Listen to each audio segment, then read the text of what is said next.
And we are live. Hello, everyone. I'm Jessper Maquindang. And if you're here to build a stronger team and a more effective culture, you're in the right place. In each episode, our guests share tips, strategies, and insights to help you and your people thrive. And I'm very honored to introduce today's guest. She was a speaker at one of my events and very excited to bring her to another event to share her perspectives and thoughts. And Avital Miller is an award-winning international keynote speaker, best-selling author, and corporate leadership seminar facilitator, blending science, spirit, and strategy. She equips organizations with practical tools from positive psychology to elevate morale, retention, and performance. With leadership experience at Microsoft and Success Resources America, Avital has spent over 20 years empowering thousands worldwide. Her expertise in interpersonal dynamics, emotional intelligence, and employee engagement drives productivity and fosters thriving workplace cultures. Featured in Toastmasters International Magazine and honored by the Women Economic Forum, she brings both credibility and heart to every conversation on leadership and success. Let's welcome Avital Miller. Avital, how are you? I'm great. Thank you so much, Jessper. You got my name perfectly, but I'm really, really excited to be on here because of how much conscious thought you put into everything you're doing. And I'm sure that reflects on the listeners. So thank you all for listening in as well. Thank you so much. And I'm very excited to talk about today's topic, this idea of kindness and compassion. Could you share us more about the research in the field? Yes. This is actually a really, really highly researched topic when I started to look at the amount of research that is out there.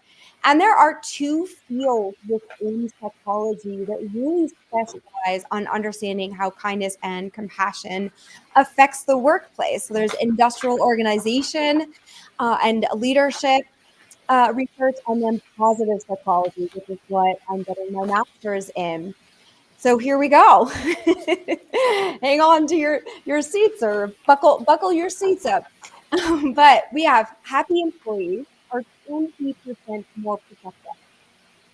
There's various surveys that discuss what impacts people in leaving their jobs and the way that managers interact with their employees has affected anywhere from 30 to 70% of people.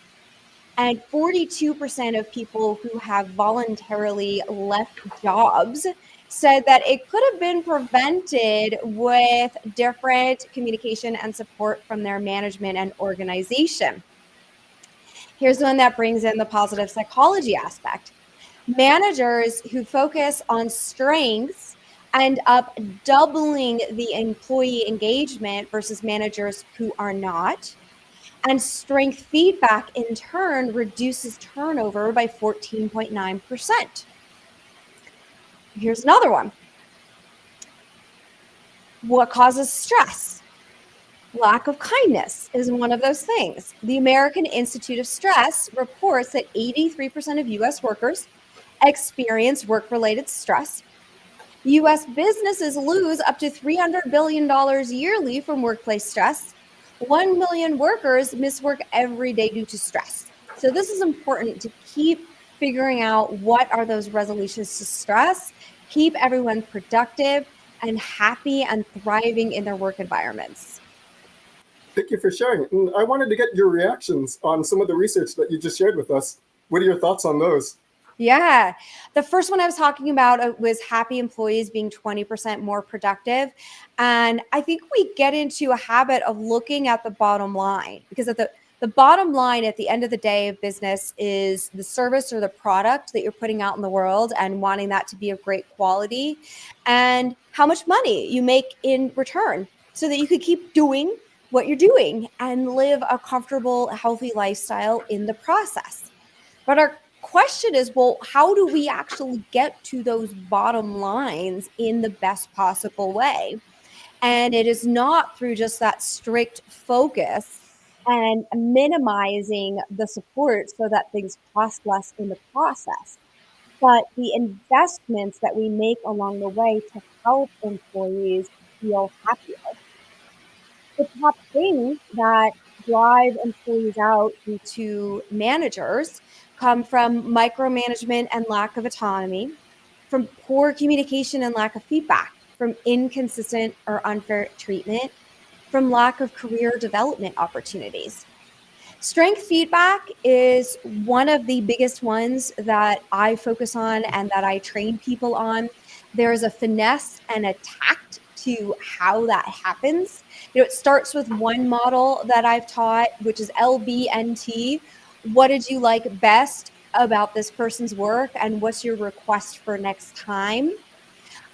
And making things more like a request is very important, because a lot of times we start to invalidate people when we're giving them the weakness feedback, and we're making people feel like that is a judgment across the board for all people, and if they don't do that, like there's something wrong with that. Like that's kind of what comes out in the end. That's why we can experience defensiveness when we're giving feedback, even sometimes with really good communication and doing the sandwich method. If you still have that thing in the middle that makes somebody feel like they're a miss for what validates them as a human, then you're challenging everything about them. And what I want us to understand is that we in businesses have decided on a model in this modern society of how we want to work together and what we feel builds success. And then, of course, we've been researching that. What percent of people walk in the door doing all of those things perfectly? And yes, some of it is lack of experience, but it's also because our natural states are not a match for all those things. So we're creating a system that we're asking people to change and adapt to. So we want to make sure that people understand that they are amazing and perfect as they are. And here's a system that we all agreed we're going to work with here. And here's how we're going to support you in helping to match that system if you choose to continue to do so.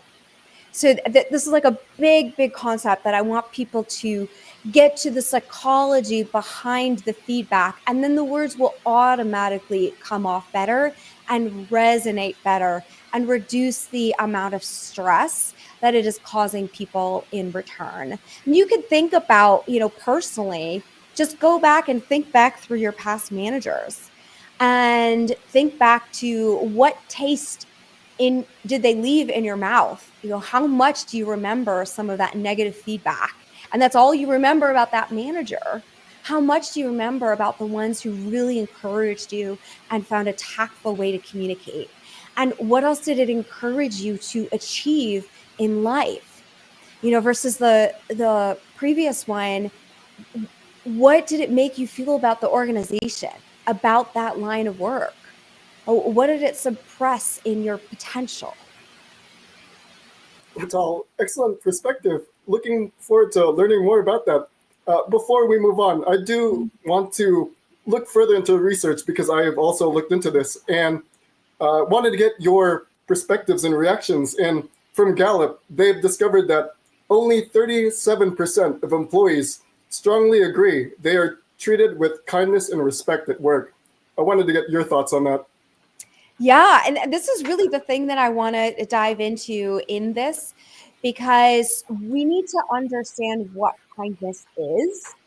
I think that there's an obvious idea that kindness is just saying nice words, or speaking tactfully, but there's actually another layer of tact that we can get into. Uh, we've had emotional intelligence training around for a while. So now we have a lot of people repeating back what somebody says or saying, I understand you, and then brushing the conversation off. Okay. So there's just more layers. It's good. Like we're moving forward. We're learning, but it's not enough when that percentage from Gallup says 37%. So I could keep going on this if you want, of talking about what are the examples of kindness. Sure. Yeah, but also the value here. This is really fun because obviously you could see there's so much research on this. I'm not the only one saying this, but just to make a greater impact, I love this. If you've ever looked into a woman named Jacinda Ardern, she's the former Prime Minister of New Zealand. She is the first person to start a well-being budget because she sees how well-being leads to wealth. And companies who integrate mental health programs, for every $1 invested in mental health, they gained $4 in productivity and reduced absenteeism. So if firms encourage high engagement in the right way, they are rated to be 21% more profitable. Google, who invests a lot in well-being, has a high innovation output, as we see in the field. So what is this kindness? Because it doesn't mean ignoring things that needs to be discussed. It doesn't mean just being nice and saying something nicely without getting to the point that needs to be addressed. And it's actually unkind not to tell people something that's going to help their development in their career and in the company. So kindness is communicating what people need to thrive. Yeah, what countries start doing when they measure gross national happiness used to be measured off of money. Now it's measured off of well-being. Okay. So tact. I've talked about strength-based feedback, saying things that are productive, but also meaningful to the person, that's in alignment with their personal goals. It's how you listen so people feel heard, how you acknowledge somebody's ideas, questions, complaints, concerns, requests, how you validate who someone is in their core, and allow them to be that and find ways to adapt the work environment and the types of projects and the methods of working so that they're not suppressed by their challenges, but their strengths and goals in life are amplified. By giving them opportunities to learn and grow and move up in their career. By being real. By figuring out how to be inclusive. The good news is that kindness is not a personality trait. It is a skill you can learn. So this is something. It's an excellent insight. Excellent insight. And I want to take a deeper dive into the topic as we talk about this idea of kindness and compassion. Avital, happy to learn more about your journey into this field. What gave you the inspiration to really jump into the world of kindness and compassion? Yeah, mean management. I mean, that's the first thing. And I am always rated, highly empathic, highly emotional sensitive, right? I'm like extra. So I'm going to feel and I'm going to notice where communication denies the reality of our humanity, denies who we are, doesn't truly produce the results that make us feel like we can go for something, that make us look up to our manager and enjoy working with them. So still to this day, one of my first managers is one of the people I feel had the least tact. But I soon realized that people are put into management positions without being trained how to be a manager. They're put into that position because they did the job well of all the employees they're about to manage. Those are very different skills. And these are things that can be learned. And then, of course, there's understanding the difference between management and leadership. There's a whole course on that, right? So I realized, too, that not only does it happen frequently that we don't know how to communicate, also that people are going into these positions that aren't trained and that there isn't that much training out there. And then there I was starting leadership positions, program manager at Microsoft, fitness director of over 100 employees, teacher trainer, the sales and marketing director, running my own business, hosting big charity events. So I'm also in this variety of environments, learning how to appeal to all of these different types of people and how to adapt a leadership style. But it was so important for me, for people to feel supported, to feel loved, to feel successful, to feel like being there in this place with me was worth their time. It was achieving the goals and the mission that they want. When I interview people, what I'm trying to find out is if I can give them what they want in my place of work, not just if they can serve what my needs are. So all of this came into how do I be a good leader? And then because of the amazing experiences that I've had, I've been having these corporations have me come in and teach those skills back. So furthering, it's like, okay, well, now I need to make sure that I'm up on the latest information, even beyond my personal experiences, right? I went back to school and I just got a BA in positive psychology, right? So I have the previous engineering degree, which is good, especially when I've been in the tech industry and focusing my mind. But now I've got the research back information on psychology. And then I'm a third of the way done with getting the master's. And I've been paying attention and going to the conferences in positive psychology, in industrial organizational psychology, so that I can broaden the scope of really, really understanding what is going to make that impact for the organizations. And then, of course, when I see the results, like these numbers that I'm telling you, you ready? You want a few more? It's like, Yes. of course, this is important. So simple things you can do, saying thank you. That can lead to an 82.9% gain in productivity.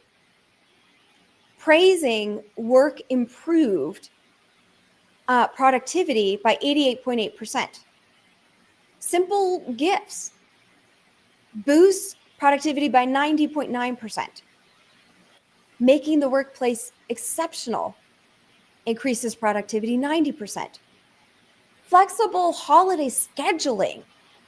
So this is also the systems that we're looking at. What feels supportive? That raises productivity by 95.7%, right? All factors of kindness. That is some excellent research on that. And as we learn more about your journey, it's curious to know, as you reflect on it again, what part of your journey have given you just aha moments in understanding leadership and kindness and compassion? Yeah, but obviously I mentioned my personal experiences and the ways that I was communicated with. I don't want to rehash some of the sad backstory, but I actually went to, in the industrial organizational conference, one of the sessions on trauma, to realize how much trauma is in the workplace. And what does trauma mean? It means if you have resistance, distaste to going to work on Monday, it means if you feel anxious to communicate something to your boss or coworker, those are pieces of trauma. So to see how prevalent trauma is in the workplace right now, right? So that's part of my personal experience. But another huge thing, like I mentioned, is going into this the corporations and leading my seminars, and I get a full day or multiple days with some of the groups. I have them do exercises, and sometimes I don't give an exact script to follow, or I give a concept to follow. Why? Because then I can walk around the room and listen to how people are communicating and find out what I need to correct specifically through the questions that people ask. So I'm seeing within the workplaces, how are people truly communicating, and is it really reaching the desired effect? Because I had their managers or HR beforehand telling me what the downfalls are, right? So I know, what they're doing isn't quite hitting the mark, and I'm listening to what could I support with them to help further the progress of hitting that mark.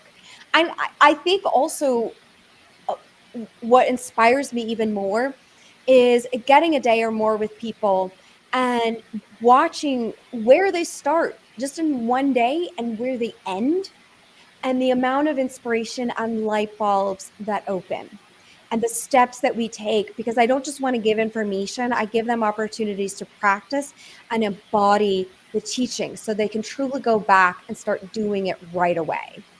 So just seeing that success is a driver. Knowing that I can make that difference and help that change happen in so many people's lives, right? Not just the people that are in the room with me, all the people that they impact. That's right. That's an excellent way to put it. And I was curious, when it comes to working with leaders and managers, how do we encourage compassion for those leaders and managers who grew up in that top-down command and control mentality? How do we encourage a new way of leading? Yeah, this actually goes into, first we're going to think about how do we encourage anyone to buy into something.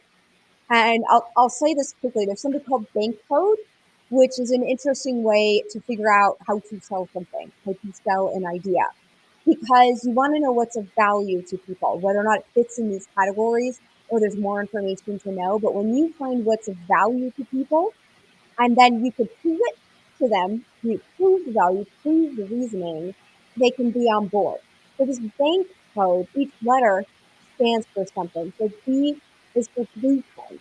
And if somebody wants to tried and true what has worked in the past, right, and you're presenting a new idea, then what you want to do is make sure that you're coming in with a very clear structure and you're letting them know that this has been well researched for this many people, that these other organizations have seen success, with this. And also what do they want? They want that bottom line, right? That's part of that tried and true. So how does it impact that bottom line? And present it in a very clear way. Okay, the A's, so BA, action.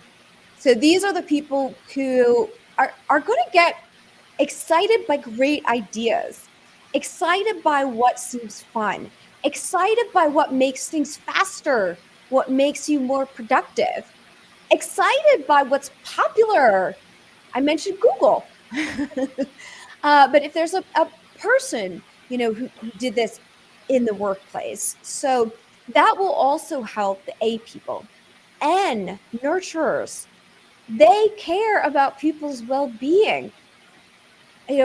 So if you find out the person, maybe they're influenced by the past ways of being, it's like, well, that way of communicating has resulted in these negative results. And this way of communicating or interacting or working gives these results that supports people in their best way and builds our community. Did you also notice that I changed my tone? I changed my speed from when I went from the A to the N. So you got to kind of flex, as you mentioned, each point if you're talking to a group, of how you're saying it. BANK, K, knowledge. The experts, the researchers. Here's all the information and data. Acknowledge those people who value knowledge. Acknowledge their knowledge. Acknowledge what they're great at already. Acknowledge their ability to take on this new challenge. So hopefully that gives a sense of, just some ideas of how do we sell this, right? Another thing to consider is encouraging self-compassion, because automatically when we have greater self-compassion, then we will be compassionate to the others. So what are some ways that we can have self-compassion? Asking for what you want, noticing how you talk to yourself, forgiving yourself for when you don't talk kindly to yourself, and reframing, creating a game plan in order to shift that belief, watching what expectations you put on yourself, and are they realistic for being a normal, happy, stress-free human being? Empathy, respect, and reciprocity. Encouraging them to have supportive relationships in their lives. So those are a few. Excellent. I like how you brought up the idea of self-compassion and relevant to the world of self-care. Uh, when it comes to finding balance, what would you say to the leaders who are just always so giving and giving and giving, and they just get burned out from so much giving? It just drains them. What would you say to those leaders to find that self-care and self-compassion? Yeah. What's the best way to give to others? To have your cup full, right? It's to have a lot to give. So when you give to yourself, in essence, you're giving to others, not just because you're refilling your cup so that you can give a lot, but the act of giving. I believe in a lot of these energy vibrational things, also because everything is made of energy. So all energy has vibrational frequency waves.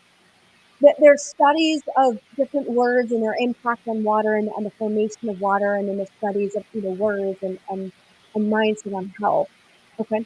So if you are doing the act of compassion to yourself, you are putting that energy into the vibration of the world around you and creating that trickle effect. You're also being a role model to show your team that taking care of themselves is important. And why? Because that's how you're going to keep them in the office. That's how you're going to keep them in the jobs. That's how you're going to keep them productive so that you then have less stress because they're all doing a great job. So those are a few ideas and reminders of that. Well, what's the impact outwards? And if you're a giver, well, everything deserves the giving equally. So you give to yourself, you're giving to the world. And I like how you mentioned role model. It's very important for leaders to really show those specific behaviors that make it okay for other people to be okay. I know there are leaders out there who really want to just show that sense of working hard. They work late hours and they get up really early and stay up really late. And of course, that has a ripple effect on the rest of the employees where now they're drained and they just feel this sense of less balance. But when a leader does take steps to show that it's okay to be more self-compassionate, show more self-care, that again shows the example to the employees to really step out and understand that it is okay to take a breather, find balance, find their boundaries. So excellent point that you brought up. When it comes to the world of leadership, wanted to get your thoughts. Is there anything else you wanted to share about positive psychology? Oh, positive psychology is the science of human flourishing. It's the science of how to be thriving. And within positive psychology is, yes, how do we communicate to support the most positive environment, the most productive environment? How do we gain well-being? There's all these interesting things like hope, optimism, resilience that are studied within positive psychology and the impacts of having them, but how do we cultivate that? Um, and so what is it? Positivity, positive psychology is not just about being positive, but it's about being real. We decide what's positive and negative anyways, so we can always change our definitions of that. Uh, but I did this in your conference before, the PERMA model, which is a thing that really impressed me in positive psychology because of the number of people this was tested on in the U.S. Army. And everyone who was trained in this PERMA model had their psychological strength go up and their suicide attempts and ideation go down. If they weren't trained in that model, then their psychological strength either stayed the same or went down. And so this was huge. This is the positive emotions.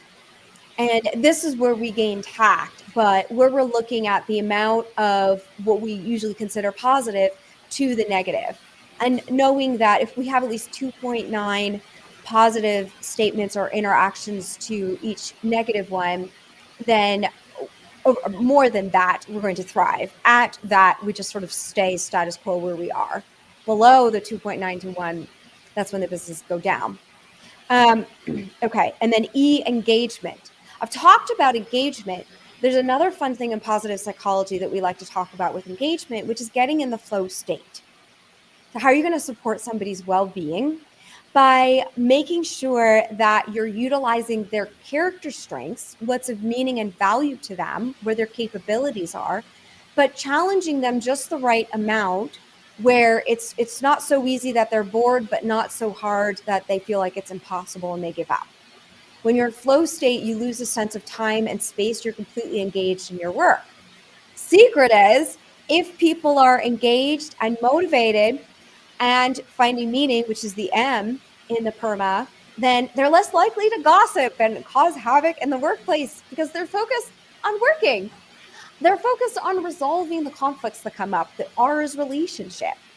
So one of the keys there with relationship is to discuss how you celebrate each other's successes. That is joke in marriage counseling. You just learn how to fight better. So what we want to learn is how to celebrate. And celebrating each other's successes, by the way, just saying congratulations doesn't really do anything for somebody's well-being. Kind of interesting. You have to go further. And what we call an active, constructive form of feedback for celebration.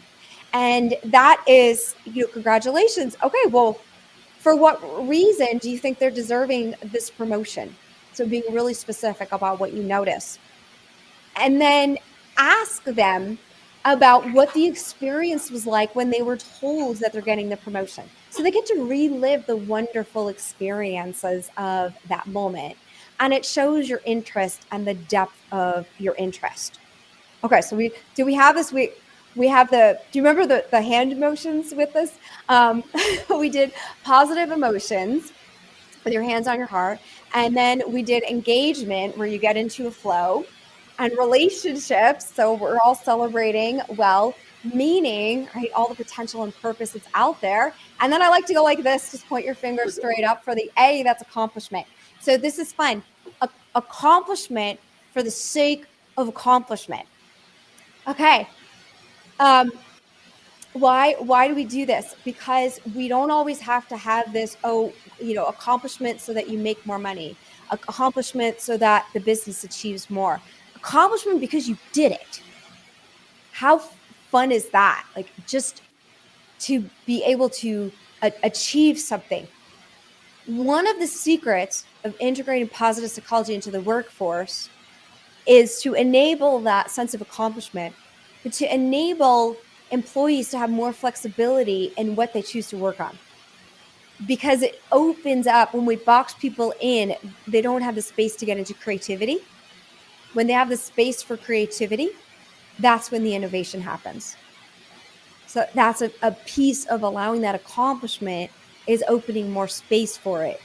Opens the space for the creativity and innovation that you're seeking to not just hit your status quo in your business, but actually thrive above other businesses. Excellent. I was actually going to ask you about PERMA. It was part of a conversation we had previously at another event. That was a different audience, but I'm glad you brought that up, because there are points in there that really give a better insight into the positive outcome of positive psychology. Yep. So as we go back to this idea of kindness and compassion, I just wanted to get one more takeaway into really the importance and the value of really spreading that into the workplace. Yes. Okay, you ready? I am. Because this is a long I hope I am. But go for it. Right. Because you've already heard me say statistics on the impact on productivity, engagement, retention, stress, and burnout. So we don't stop being human when we go to work. And the way that we interact with people creates a lasting impact on their belief in their own potential, on their perspective of you, on your organization. And when we bring in the kindness and compassion, we're building genuine connections, which leads to more peaceful and effective communication. We amplify, which is a positive psychology feature, psychosocial flourishing, boosting emotional well-being and strengthening emotional adaptability. Increases employee morale, increases financial performance. I mentioned some statistics on that. Improved teamwork, less absenteeism, greater adaptability and resilience, better conflict resolution, stronger immune function, which is part of what's going to lead to the less absenteeism and the greater productivity, and your organizational reputation and culture. Excellent insights. And Avital, as we wrap up, what is the best way for people to reach you should they want to learn more about you and the work you do? Thank you so much. So one thing you can do is to get an overview of these corporate leadership seminars, the keynote speaking that I do, is go to www.avitalmiller.com/speaking. Avital is spelled like Avital, so avitalmiller.com/speaking. And there is a form there to inquire about booking me. Hey, but if you just want to contact me directly, just email info@avitalmiller.com. Those are two of the best ways to reach out. Excellent. And Avital, before we go, what is your final piece of wisdom for our audience? There's a phrase that I like to say, which actually really rounds out everything that I've been sharing, and it's sing your sweet song. We talked about being real as part of kindness, tuning into your empathy and your compassion. Whatever you communicate becomes sweet when it comes from the right place, when it comes from that authenticity. And it's sweet because it's easier for others to receive.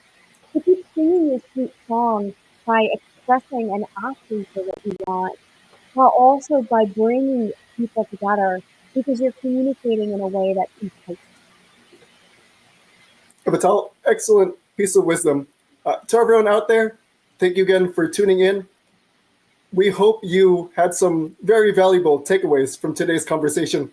If you know anyone or any other leaders who would benefit from this conversation, please feel free to share this with them. And last but not least, Avital, thank you again for today's conversation. Really picked up a lot of insights about kindness, compassion, empathy, self-care, finding balance, and really bringing this back into the workplace. There is so much research, and I agree it does make a positive impact, not just in the workplace, but in the world. So Avital, thank you again. And for everyone out there, thank you again for tuning in. I'll see you in the next episode.